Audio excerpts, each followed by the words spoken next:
This video is a quick walkthrough of our custom fields functionality and how you might want to use that in the automations.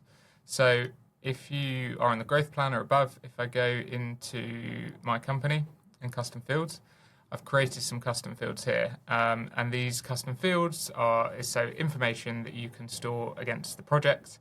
In future, you'll be able to store them against events and customers and other types.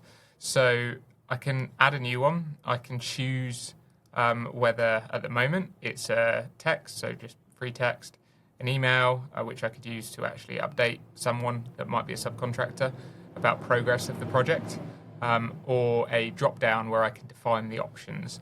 So the ones I've created at the moment are a field to hold the bus ID, the boiler upgrade scheme ID, a subcontractor email, a source that I've defined, like refer a friend, website partner. It includes an internal name that can be used in our API, and type. So if I look at what I've entered here, so I've chosen drop-down list. I can't change this type now. I've created it. I've given it the label type. It automatically creates the internal name, but you could change that when you're first creating it. And then I can just type and add these options. So I've got retrofit and new build, the options I've chosen. This means that on the project, on the right-hand side within custom fields, I can see on this particular project, I have filled in a subcontractor email, I've said it's partner, and I've chosen retrofit. So I can just choose and update that. That saves immediately. And then something I've set up just for the demo here.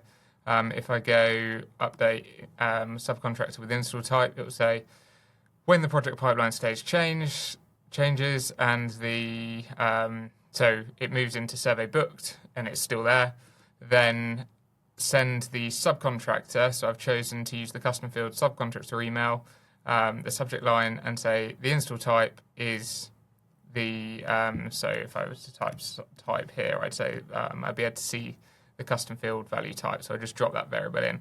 When I save that, that means that when that particular project updates to survey booked, that's going to send that email to the subcontractor to inform of the type.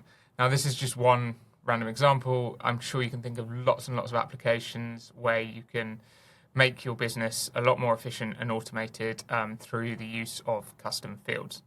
And just when I go to that project, I can see that email's been delivered. So the install type is retrofit and it's been sent to the subcontractor.